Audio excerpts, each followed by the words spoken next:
निवेदन करूंगा दिल्ली के उप मुख्यमंत्री और शिक्षा मंत्री भाई मनीष सिसोदिया जी से, जो आज मुख्य अतिथि के तौर पे तिरंगा यात्रा कार्यक्रम में शामिल होने के लिए नोएडा आए हैं। 3 प्रस्तावित तिरंगा यात्रा थी। पहले आगरा में हुई 29 तारीख को, आज नोएडा में है और 14 तारीख को अयोध्या में है। इस तिरंगा यात्रा के पीछे हमारा उद्देश्य क्या है, विस्तार से वो सारी बातें मनीष जी आपके सामने रखें। धन्यवाद संजय भाई। साथ साथ मेरे साथ उपस्थित उत्तर प्रदेश के हमारे प्रदेश अध्यक्ष शिवाजी सिंह जी, भाई अवाना जी और तमाम साथी और पत्रकारगण। जैसा संजय सिंह जी ने कहा कि उत्तर प्रदेश में आम आदमी पार्टी की तिरंगा यात्रा चल रही है। इसका पहला चरण आगरा में था, आज हम नोएडा में हैं। 14 तारीख को अयोध्या में रहेंगे और इसके बाद फिर सभी 403 विधानसभाओं में ये तिरंगा संकल्प यात्रा निकाली जाएगी। तिरंगा संकल्प यात्रा निकालने का मकसद है कि हम सब लोग आज़ादी के 75वें वर्ष में अपने तिरंगे को हाथ में लेके गांव-गांव संकल्प लें और लोगों को दिलाएं कि ये जो तिरंगा हमारी आन बान शान है, ये तिरंगा सारी दुनिया में जो हमारी पहचान है। जिस तिरंगे की आन बान शान के लिए देश के शहीदों ने, आज़ादी के लिए लड़ने वाले लोगों ने और आज़ादी के बाद भी हज़ारों शहीदों ने जिस तिरंगे की आन बान शान के लिए जान दी है, उस तिरंगे की आन बान शान में उत्तर प्रदेश की राजनीति गुस्ताखी कर रही है। उत्तर प्रदेश की राजनीति ने हमेशा इस तिरंगे की आन बान शान को चोट पहुंचाने की कोशिश की है, क्योंकि अभी प्रदेश में भारतीय जनता पार्टी की सरकार है। भारतीय जनता पार्टी की सरकार हो या उससे पहली सरकार है, भारतीय जनता पार्टी के लोग अपने आप को राष्ट्रवाद की बात तो करते हैं, लेकिन जब इस तिरंगे के नीचे खड़े लोगों को अच्छी शिक्षा देने की बारी आती है तो वो उत्तर प्रदेश के लोगों के बच्चों के मिड डे मील का पैसा भी खा जाते हैं। इसी उत्तर प्रदेश में हमने देखा कि उत्तर प्रदेश के बच्चों के लिए स्कूल के मिड डे मील का गया पैसा भारतीय जनता पार्टी के लोग खा गए। और जब आप ही के जैसा एक पत्रकार जाके ये सवाल करने लगा कि भाई जिन बच्चों को मिड डे मील मिलना चाहिए था स्कूलों में, वहाँ नून तेल रोटी क्यों मिल रही है, तो उसको 6 महीने के लिए जेल में डाल दिया जाता है। ये तिरंगे की आन बान शान को बट्टा लगता है इस बात से, जब देश के बच्चों के मिड डे मील का पैसा चोरी कर लिया जाए और इस तिरंगे के नीचे बैठे हुए लोगों को उनके बच्चों को नून तेल रोटी खिलाई जाए मिड डे मील के नाम पर, और कोई पत्रकार उसको सवाल उठाए तो उसको 6 महीने के लिए जेल भेज दिया जाए। अभी हाल ही में 2-3 दिन पुरानी खबर की उत्तर प्रदेश की एक लड़की ने हाथरस में, फिरोजाबाद में हॉस्पिटल के सामने प्रसूता लड़की ने दम तोड़ दिया सड़क पे। देश की बेटी अगर उत्तर प्रदेश की सरकार से ये अपेक्षा रखे कि मैं प्रेग्नेंट हूँ, मेरे लिए एक डिलीवरी का बेड अवेलेबल करा दो, और उसको सड़क पे दम तोड़ना पड़े, तो ये सरकार द्वारा इस तिरंगे की आन बान शान में बट्टा लगाने का काम है। बेरोजगारों की नौकरी हो या किसानों के फसलों के सही दाम हो, शहरों में छोटी छोटी चीज़ों के लिए करप्शन हो रहा है, सड़कों से लेके सब चीज़ों में। तो एक ईमानदारी की राजनीति, शिक्षा के ज़रिए प्रदेश को आगे बढ़ाने की राजनीति का संकल्प लेकर हम उत्तर प्रदेश के गांव-गांव में जाएंगे।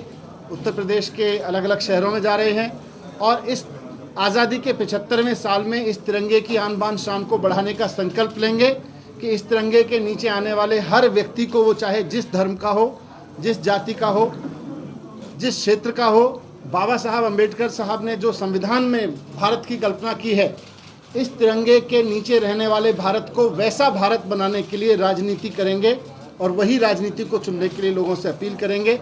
ये एक हमारी संकल्प यात्रा है और इस संकल्प के साथ हम लोग निकले हैं। आज नोएडा में है, मुझे बहुत खुशी है कि आप लोग यहाँ आए इस प्रेस कॉन्फ्रेंस में।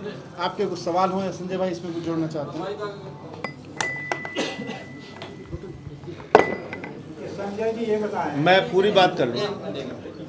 403 उत्तर प्रदेश की विधानसभाओं में ये तिरंगा यात्रा आयोजित की जाएगी। 14 तारीख को जैसा मैंने बताया कि मनीष सिसोदिया जी की एक तिरंगा यात्रा और अयोध्या में है। उसके बाद 403 विधानसभाओं में तिरंगा यात्रा होगी। भारत की आन बान शान तिरंगे के नीचे खड़े होकर हम लोग संकल्प लेंगे कि उत्तर प्रदेश को भ्रष्टाचार मुक्त बनाएंगे। उत्तर प्रदेश में किसानों को फसल का दाम मिलेगा, गरीब के घर में 300 यूनिट बिजली फ्री की रोशनी होगी, पानी मुफ्त मिलेगा, नौजवानों के हाथों को रोजगार मिलेगा और नहीं रोजगार दे पाए तो बेरोजगारी भत्ता देंगे। उत्तर प्रदेश में माताओं बहनों को सुरक्षा मिलेगी, मुफ्त इलाज मिलेगा, मुफ्त शिक्षा मिलेगी।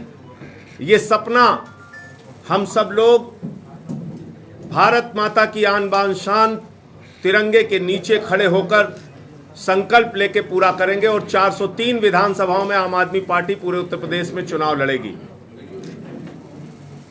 अभी मनीष सिसोदिया जी आगरा गए थे तो हम लोगों के ऊपर मुकदमा लिख दिया गया।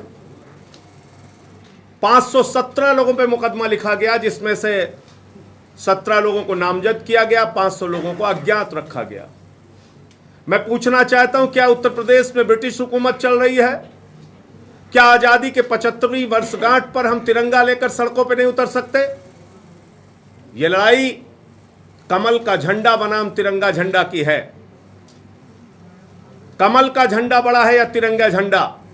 जन आशीर्वाद यात्रा में हजारों लोग कमल का झंडा लेके निकलते हैं, उन पे कोई एफआईआर मुकदमा नहीं होता।